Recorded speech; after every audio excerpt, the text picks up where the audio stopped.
sometimes if you want to get something done in business, like if you own a business and especially if you're starting out, you need to perhaps do 3 or 4 roles until the big cash money comes in. And then you can say, hey, I can get a sales assistant, or I can get, a lead gen or a marketing person as well. So it was a nice process, a great workout. And yeah, it was interesting shooting that film. It was very interesting shooting that film.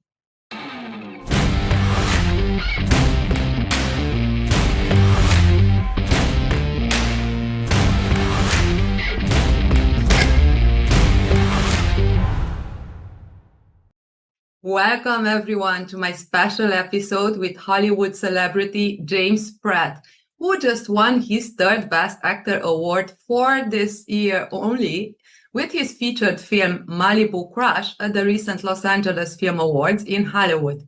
This comes after winning Best Actor at Beyond Hollywood International Film Festival in May and the New York Movie Awards in April of this year. Now, James Pratt is a complex personality, not only as an award-winning actor, but also director, producer, screenwriter, celebrity favorite within luxury auctioneering internationally, the CEO of the James Pratt Auctions Group, board member for several film festivals, including ESPY Awards New York and iHollywood Film Festival, and founding member in Mogul Productions. He became the first person in the world to auction live real estate using cryptocurrency. This happened in 2019. James was named Australia's top 5 under 35 in 2019 and by the Next Rush magazine. I could continue on and on, but let me welcome James to Cristina's Room business podcast dedicated to founders, entrepreneurs, and change makers who are bringing our world into the future. Welcome, James. Thank you very much. I was going to say you've definitely done some research, because some of those things I haven't really thought about for a while. So thank you very much for the nice introduction. And yeah, really good research. Thank you for acknowledging this. And also because I always do my research, it's a sign of respect when you want someone on your podcast to know that person.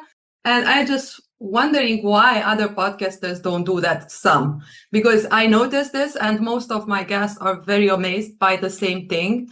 And I'm amazed that they are amazed. So thank you. I appreciate this. For me, this is normal. To set the stage to my audience who might be a little bit wondering, or it could be intrigued, why a Hollywood star is here on my podcast is exactly because of this complex personality. And so a little bit of background, I just saw your podcast on Joanne Chen podcast, who is a good friend of mine. The podcast is called Joy with Joanne. So please check it out because she has great episodes there. And I love that episode with you, James, because you mentioned several times the word growth, also development, and how important is this for you to go through struggles and take them as a learning curve. And so I said, wow. Then we connected and you were also very approachable and kind. And approachability is one of the main leadership skills. And I always appreciate this in someone. So it's obvious that you have something special. And I said that you would fit very well with my audience, also from a different perspective, coming from a different world, but also to discuss a little bit more about growth mindset and success mindset, because I'm sure that you have a lot of gems to share with my audience. Let's start easy. Why acting? I didn't really get into acting until I'd finished high school. And I think that was more just, to be very honest with you, why acting and why at that point, it's probably just because I think your sphere of influence is very, very important. And my sphere of influence growing up was very much the beach, sport, a whole range of things that were away from the creative side. And then obviously, you finish high school. I was just about to turn 18, and you think differently, you're in a different environment. And I enjoy the idea of being able to get out of this world and go into another world, I guess, playing a character. And the other half of it is just, I love telling stories. I think there's not enough good stories in the world at the moment. And people have stories, they just don't tell them. And you were into sports, right? You were in competitions, and you did it pretty well during high school. So please tell me a little bit about this, because I saw association between sports, competition, and especially competitive sports that are connected to success and the growth mindset. Well, I think there's that, and there's also the difference between a team sport and an individual sport. And I think that's also something to kind of dive deep into. For example, obviously if you're playing tennis or golf or surfing, that's very individual. But if you're playing basketball, volleyball, or soccer, it's a team-orientated sport. So I think both of those, team sport or not a team sport, have I think a great role to play. You develop skills like being obviously competitive, pushing yourself, structure, routine, all of those type of things. And I guess probably to sum up your question, the kind of sports that I was doing in growing up in Australia is very Australian sports. So, like tennis and surfing and swimming and basketball. So they're very, I think, lucky to be able to play sports like that and develop skills early on, helps later in life. And you were born in Sydney, correct? I was born in Sydney, yes. But then you moved to Outback Australia. And here, I would love your storytelling part here to explain us all over the world what that means and how it looks like to be there in isolation. And during which period of your life you were there? Yeah, that was that was quite a character building time out there. Just because it was so different, and there was it was just a very unique situation because I'd finished high school and I just finished studying both NIDA, and I also studied business and real estate at the same time. Because my parents growing up were they were sort of being an actor, that's fantastic, but, we'd really feel like you'd be better off studying business at the same time, which was kind of hint for the industry is very small in Australia. So, yeah, I kind of ended up, after finishing both of those, I was in this very small rural town, and my parents and most of my family, and they sort of started to move to America. So it was almost like I was in this very isolated area. And, if there was any branches, you could say they were the other side of the world. And it was great. It was very sink or swim. And I, obviously am not from the country, but to experience that lifestyle and the aspects to way that people live their life out there, the way you can have an appreciation for things that you'd never think you would, such as, companionship's very big out there, time, sometimes if there's something on, you've got to drive for an hour and a half just to get there. It's basically a need, not a want. So there was these little things out there that you sort of develop. And I think to sort of sum up that time out there, it very much broke me down, built me up again, and gives you a much more of a thankful side of life, which, again, it was the hardest thing and the best thing. Why did you go there? So I sort of, originally my parents, I'd been traveling, and I'd kind of hit a point where I ran out of money traveling, and I was in this small town, and my parents were like, okay, well, it's up to you now to kind of figure it out. We're the other side of the world. And pretty much from that point onwards, I had this idea. I was like, you know what, I'll because I was obviously traveling through, I'll just get a job here for 3 or 4 weeks, and then I'll just keep on going back to Sydney.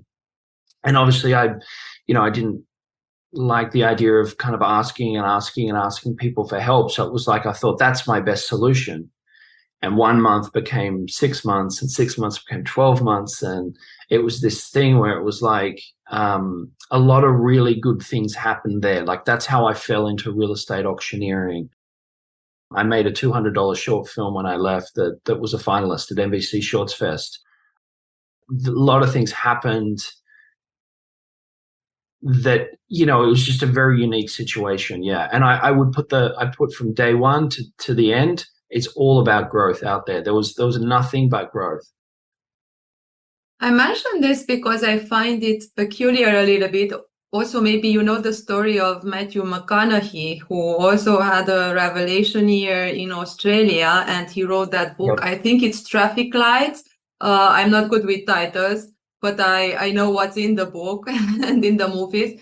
And I heard other people as well, after a period of isolation, because you had over 1 year of isolation, and that's a lot, or go crazy, or they have some revelations. And because afterwards you pretty much won everything, all of the awards, the top awards in as an auctioneer and also in movies. So in my mind, everything you put in your mind, you succeeded with afterwards. And it's a linkage there. So that isolation and solitude, I think that created something very deep in you that made you with such a growth mindset. I identified with the interview I saw through the interview. Yeah, I think that's a really nice way of putting it. There's when I was at acting school, they talked about, and this is like similar to what you're sort of saying.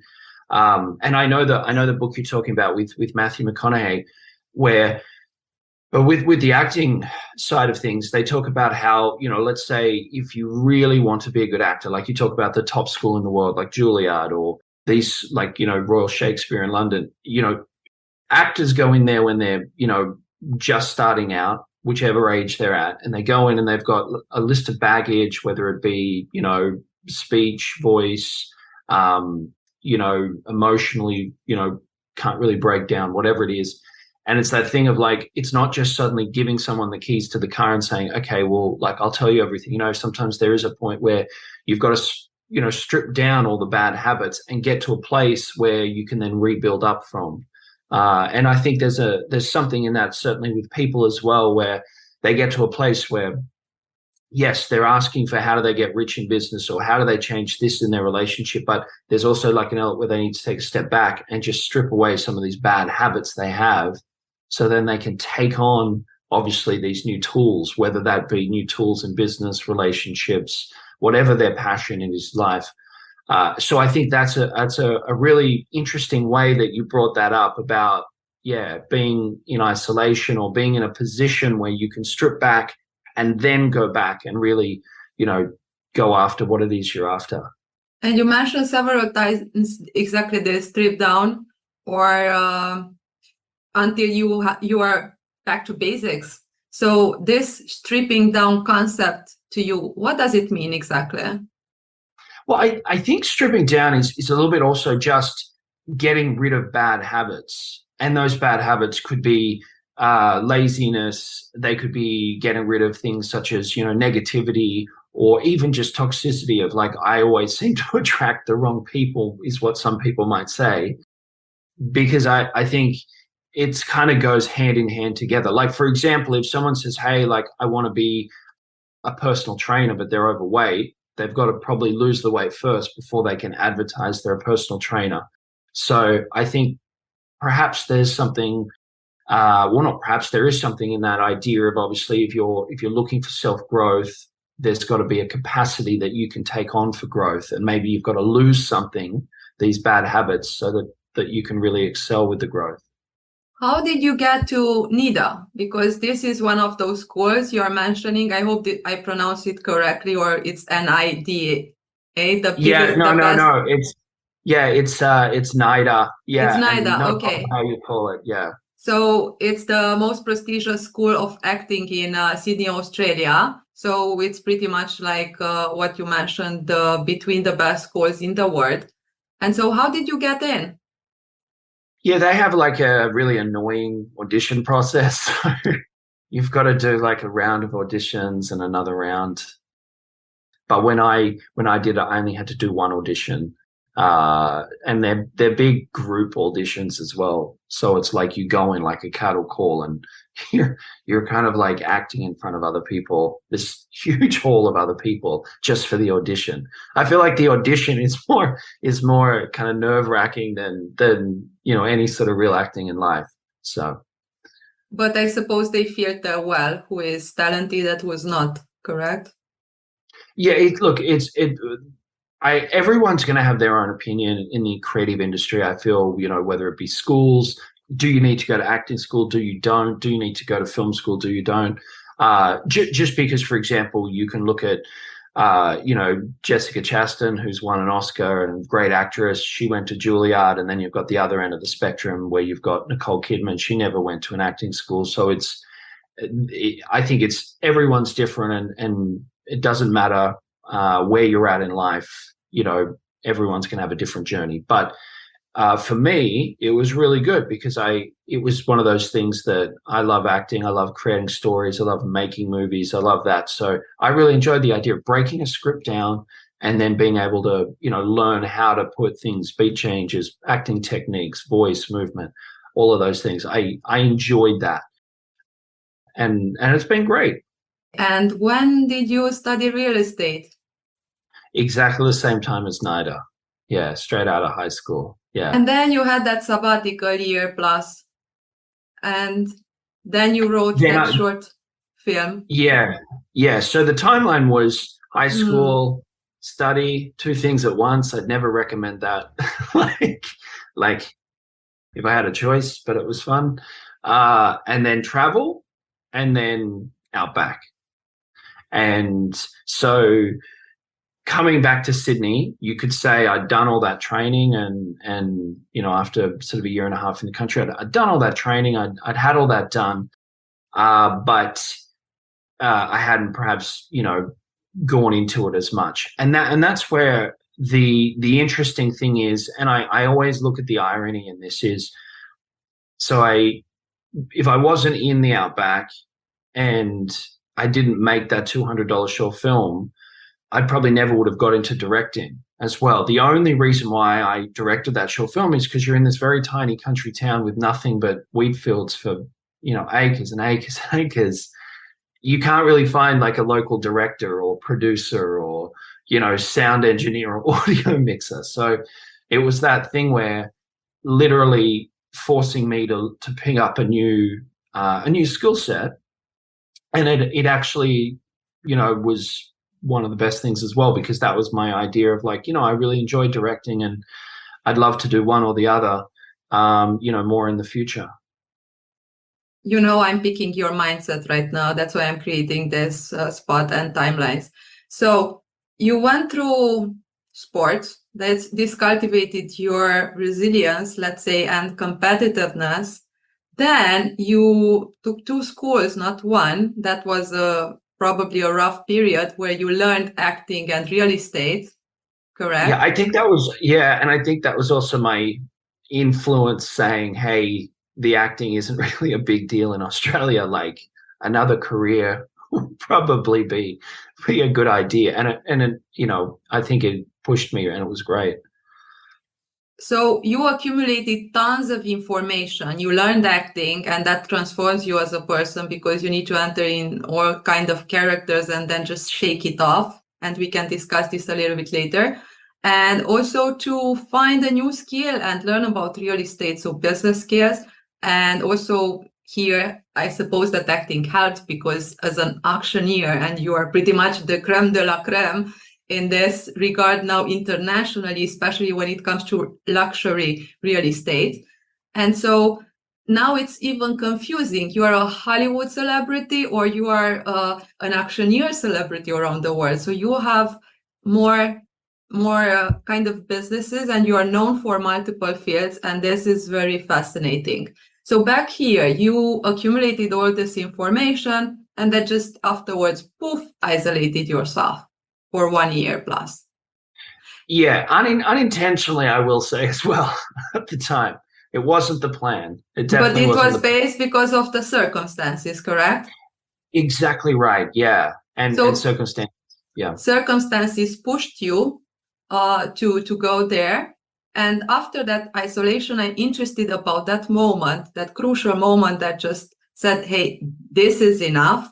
Why did you said that? When did you said that? And when did you decided, okay, this is what I want to do? I do this short film for $200. Yeah. Well, the interesting thing is, and kind of to kind of piece the story together for you, just so it makes a little bit more sense. So the auctioneering also started in the Outback. That's how I fell into auctioneering, and one of the reasons why I stayed a little bit longer is, so I landed out there and took this job in real estate with the idea that I was not going to stay. I was just going to go there for a month. And because a job in real estate pays higher than, for example, working in hospitality or being a bartender or whatever it would have been. And like I said, I was at that point also where I didn't really feel comfortable asking, for help in anything I did. I kind of was at that point where it's like, I'm an adult, or, I'm 23 years old or 22 years old, and I just didn't feel like I wanted to solve it myself, basically. So I went to this real estate company that was offering, and I said, yeah, sure. And they're like, oh, I don't know, James, like, we're looking for someone who wants a career in real estate. I'm like, yeah, sure, of course I do. And then that very first day I went to work for them. Like I said, I was intending not to work there for more than a month. They said, oh, look, there's this like auctioneer competition in Australia, and we're entering as many people in the office as we can to try and win it. And it was like the regional, local, it was called the NAC competition. I said, of course, when is it? And they're like, oh, it's like 6 weeks away. I was planning on being out of there in 4. Anyway, 6 weeks came and I was still there. And I entered this competition while I was there. Again, it's called the NAC, and I won the division. And it was this thing where it was like I had a brief opportunity while I was there, because auctioneering is even smaller than the film industry. And there was an opportunity to do auctioneering and make pretty good money in this place. And so it was almost like I was like, I'll just stay a little bit longer, as I was accumulating, obviously, some good savings. And at the same time, I was doing these competitions, because once you'd won one, you'd, go on to state, and then state would go on to like more. And I remember I got to the final, and I still had no interest in really pursuing it, as far as I was just looking at this was a good thing. I can see, 10 feet in front of me, and I'm on a good thing here for the next, couple of months. And I remember realizing someone actually said, like, oh, it really looks like you don't care when you're out there. It's just so natural when you do an auctioneering, because everyone else is very straighty 180 and trying to over articulate words and just be these personas, I guess you could say. And I certainly had this idea of like, who cares, whatever. And that actually translated into the auctioneering competitions I was winning, doing really well, because everyone just said, like, you're just so natural.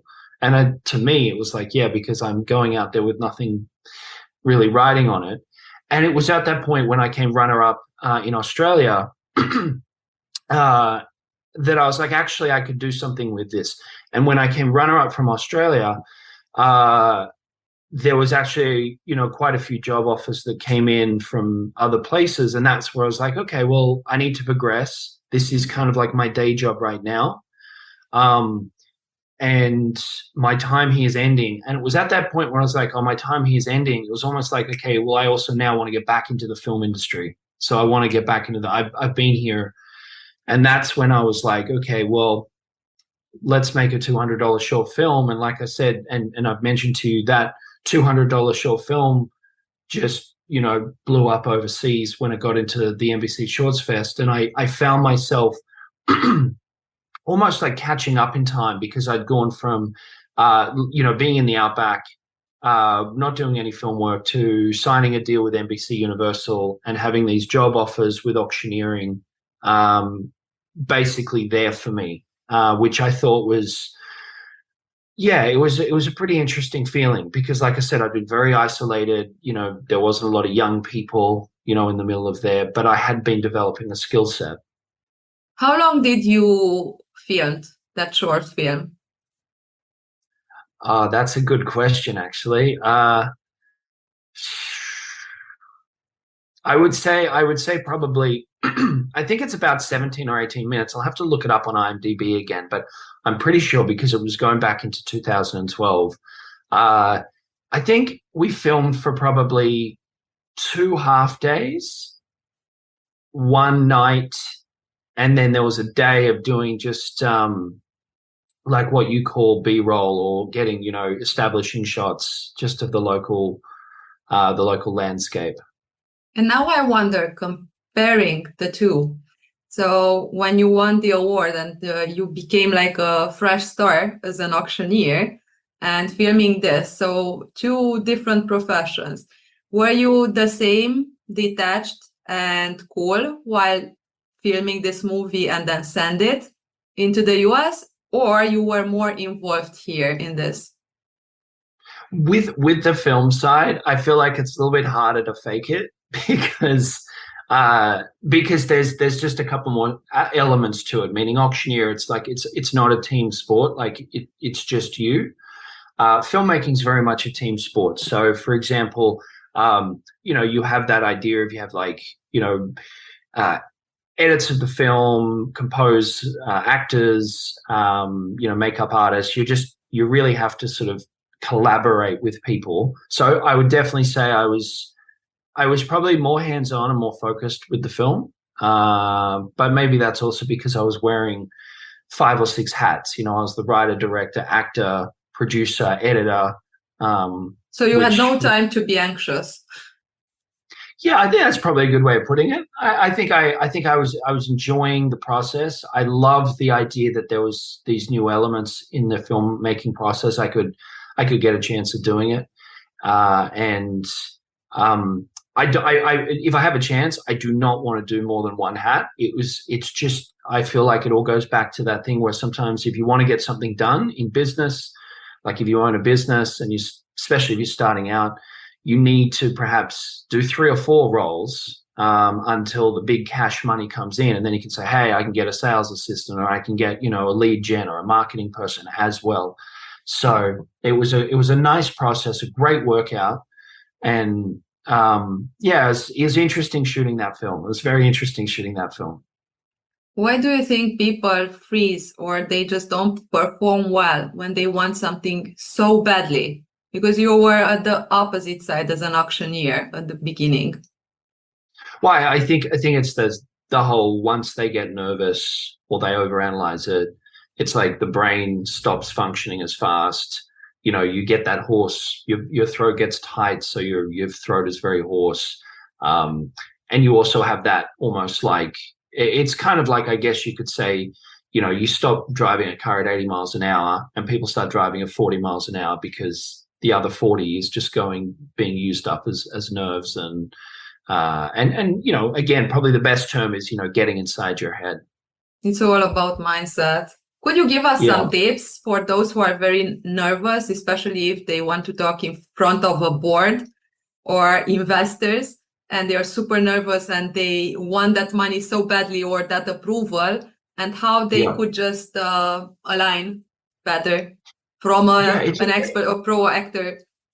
Yeah, I think it's a great question, because I think my best advice with anything like that is, I think you just have to cut it off at the head, meaning like little, I'll practice speaking with people. Say, I'll practice speaking with your dog, or practice speaking, like in front of the mirror. My best advice is, if you have to do a big boardroom meeting on, say, next Thursday, then that week, go and do a stand-up show on the Friday, or go and, if the boardroom's got 20 people in it, go and do a speech in front of 150 people. And it's almost like you've stretched yourself so much that by the time you do that boardroom meeting, 20 people means nothing. It's that thing of, I think, if you're nervous about speaking to someone, don't just practice speaking in front of someone. You can just cut the whole thing out. Just speak in front of 3 times as many people, and then you're good to go. That's very cool idea and interesting. But if you don't have those 300 people, or it's something so like from one day to another, it's an emergency meeting tomorrow and you need to present something and you were not ready and you were not prepared and you are freaking out.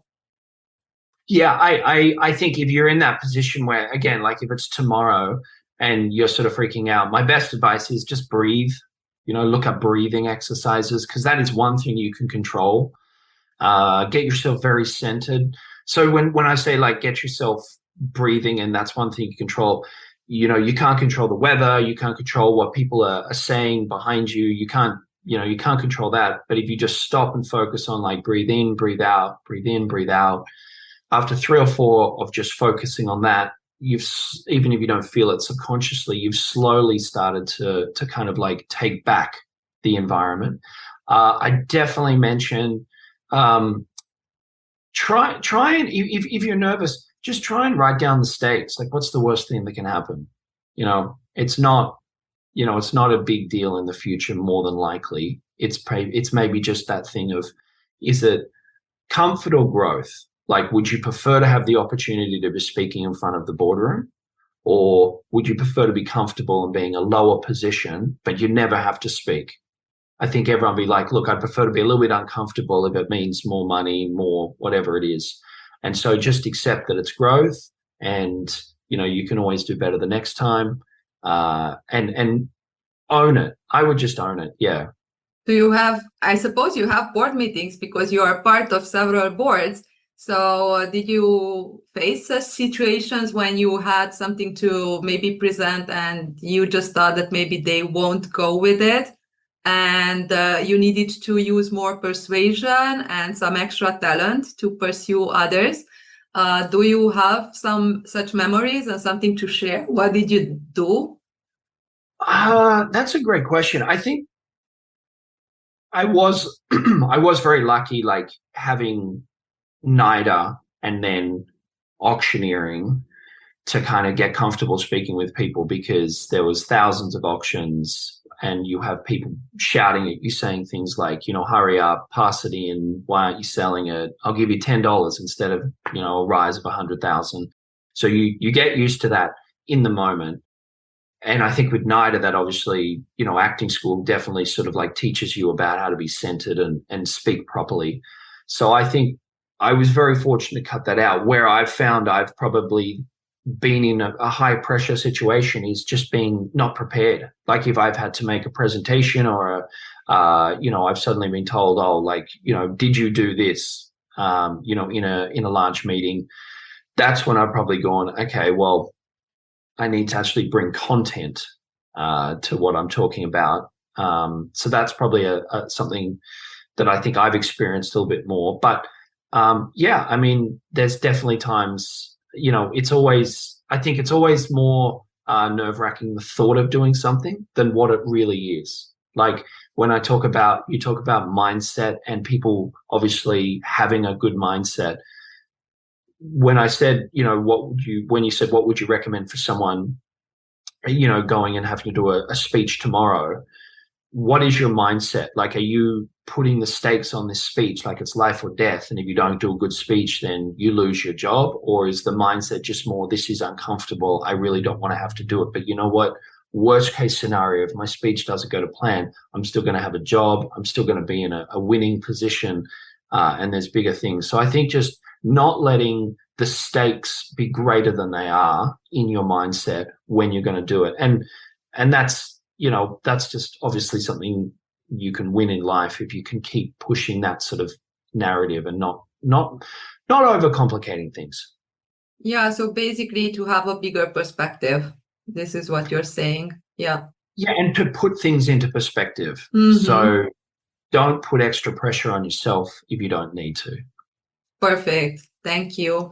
About breathing, I just had a live on LinkedIn last week about this, and I shared that it's the quickest way to just balance your mood, because it's connected with your autonomic nervous system, and so everything just clicks sooner than any other method. But yeah, I would love to ask you, do you meditate? I have in the past. It's a very bad excuse, but like I have struggled with time and also the amount of travel, which is not good, because I know you can say you're sitting on the plane, all those things, but I have in the past.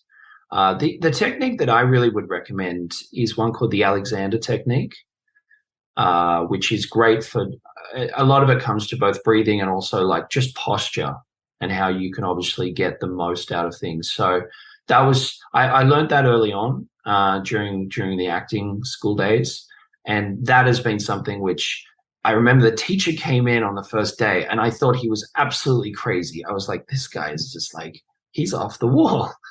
And he started saying things like, next time you're out at a bar, I want you to look at the posture of people and you'll see someone that's got good posture, who can breathe and this. And he was absolutely right. I mean, you really do see it goes down to obviously, diving deeper into things like body language. But, good posture means good breathing, and good breathing means, clearer thinking, healthier. It all kind of links together. And I think, yeah, if you can work on that, you can see an extra 2, 3, 4% in whatever job, whatever field you have. I love that so much. I even forgot. So I talked about breathing, posture, and meditation. And now you complete it with your own words, bringing some new elements. And especially because not those who are listening the podcast are also available to see that LinkedIn. So it's so great to have this information together and also coming from you, because these are truly crucial elements that can just improve our life and very, very quickly. Okay, yeah. So back to mindset. What do you think that it's the best mental skill you learned as an auctioneer? The best skill? Mental skill. Or skill. I would probably say the skills that stand out the most. I'm not sure which one is the absolute best. You can give a top 3. I think the top 3 skills would definitely be,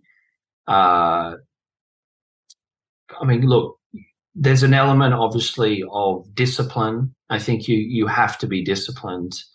And when I say disciplined, I mean, obviously, with auctioneering, especially with luxury properties, it's not about you, it's about the property. And a lot of auctioneers and, people in life, take a job and they make it all about themselves. When I talk about discipline, it's about the fact that you're selling someone else's asset and that other person knows the property better than you'll ever know, because they lived in it. They lived in it for, 10, 25 years. And when you sell the property, you're selling the property. You're not being like a wedding MC. You're not being a stand-up comedian. You're not being somebody that's, just wanting to be the center of attention. And the whole auction is not about the auction. It's about the property, protecting the property, getting the best price for the property. So when I talk about that discipline side to it, it's about being disciplined, where you can actually lock in, focus on a property, take instructions from other people, and not ever get into that point where you start making it all about yourself. Because like I said, you see a lot of people in any sort of field, they get complacent, or they think, I know what to do. I've sold like 1,000 auctions. I don't need to take, advice from you. It's that other side to it, which is very much like staying disciplined. What is the goal? What is the focus? And I think that's been something that's worked really well. Other things, look, there's been a lot of confidence. It's good for public speaking. It really increases your math, especially when someone says, I'll give you $29,500. And then someone else says, I'll give you $42,500 on top of that. Mm-hmm. So, yeah. And what's the best skill you think you learned for life from acting? That is a really good question. The best skill, there's a lot of skills. With the acting, I think you can dive a lot deeper than the auctioneering, because essentially you're learning about yourself in a way that other professions don't allow. So, for example, you make a ton of money in finance, and it's very analytical, and you have to be very smart to be in finance, but it doesn't really ask you to figure out, what do you really want in life? What are your sensations? Are you a visual person? What are your habits? What's your emotional capacity in different situations. And you've got to ask those questions as an actor, because whatever role you're playing, you have to get out of you and into them. And I think it's, with acting, that's a long conversation, because yeah, you can dive very deep or you can stay on the surface. It's up to you. But there's a lot of growth to happen when you're being an actor. Again, growth. I like that. So you did have the pragmatic approach and also the human approach, because you need to blend yourself with characters, and this can like dissipate all of your parts, and then you need to recreate yourself over and over again and then shake it down. And so I believe this is also dangerous, but it's also part of you and why you are a complex personality, adding all of the other details, right? Yeah, I think I've been, I don't think it's been the funnest way, but I think there's been elements where I've been forced to push into a business because in Australia it's not as creative as, say, Los Angeles. And that's probably where I think studying real estate and going and learning about, obviously studying business and real estate helped from the start, but having that side of it. And then the acting is very much a creative industry. So when you're in other cities such as Los Angeles, where it's very much a creative field, being allowed to stretch those skills from acting school and, mixing that with time in the country, time where I've been around some really good people, both in business and the creative space, and wanted to learn from them. It's been nice to kind of be able to, put my hand in a few different pies. What's your why behind growth, learning, and development? These are your three words used often, and because of also what I learned from Malibu Crush, and that you took all of those roles upon your head, and that you enjoy this, because even if it's hard, you truly enjoy the process, and it's almost like a fascination for you. So I'm very curious, what's the why behind these three? Growth, learning, development. Okay, so there's a really, really famous NFL player that I spent a bit of time with from time to time in America. And I don't want to name him because that'll just sound like I'm name dropping, but he's a quarterback. And he said to me one time, which was really interesting, he was talking about the off season. He's like, if you put $10 in, you get $10 out. And if you put $1,000 in, you get $1,000 out. And what he was referring to is whatever training he does for that week, if he just does the bare minimum, he shows up when he's told to show up and he leaves as soon as he's shown to leave, then he's going to basically take home, technically, minimum, show up, ship out. If you start putting more time in, that's when you start getting more. And I think for me, that's the real reward in life. Like if I want to put, $10,000 in next week as an analogy to, effort, time, learning, whatever it is, I will get $10,000 out. And that feels really, really good. People talk about the idea of, oh, I can't wait to retire, or, this is the life, sitting on a beach. And I've had a little bit of that where it's like, you sit at a beach and it's fun for like 3 hours, 4 hours. But to think that you just do that every single day kind of goes back to what I was talking about, where if you put $10 in, you get $10 out.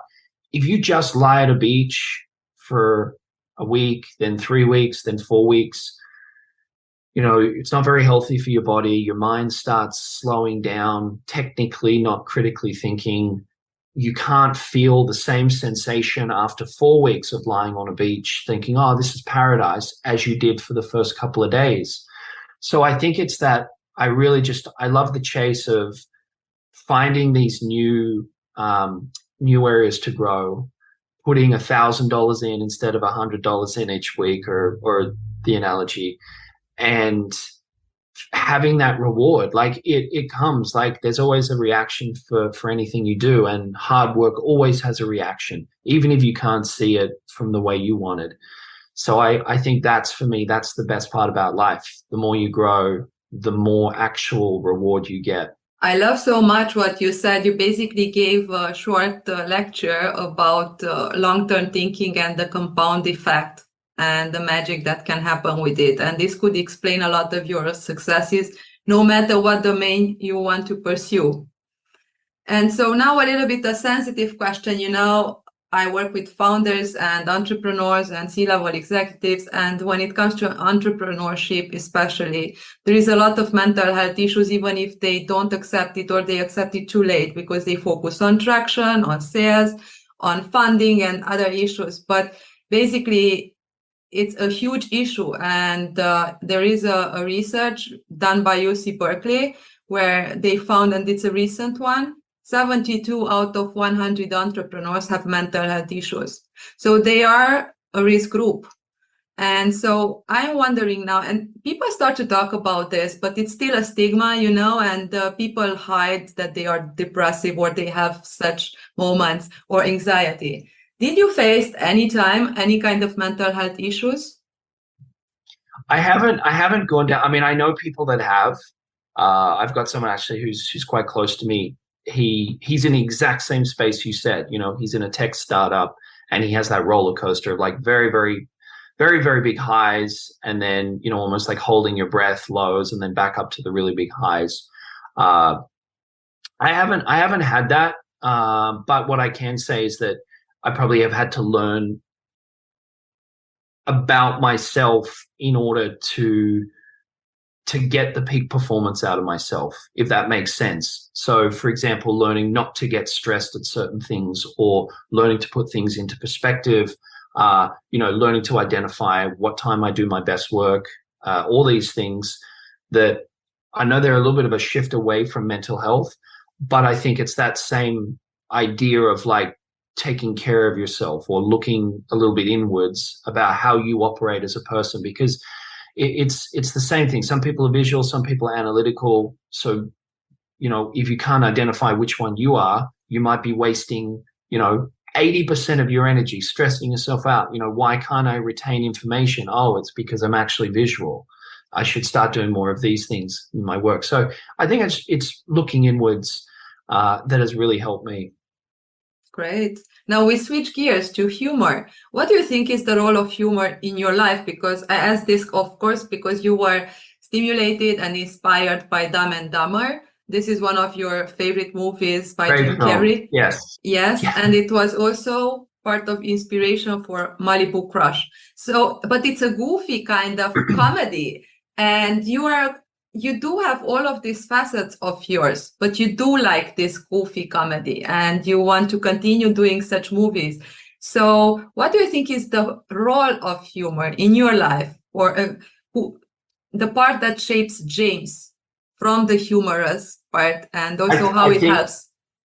Yeah, and and to quickly like kind of make that make sense. So the writers of Dumb and Dumber, Peter and Bobby Farley, also did some of my other favorite films like Shallow Hal, Something About Mary, Hall Pass. That's their kind of wheelhouse as far as they do a rom-com, which is very stupid. And then they bring it up to make it a little bit more intelligent, because they always bring a female love interest in that's just the most intelligent one in the room. Without that female love interest, it's like Jim Carrey and Dumb and Dumber just going like open slather.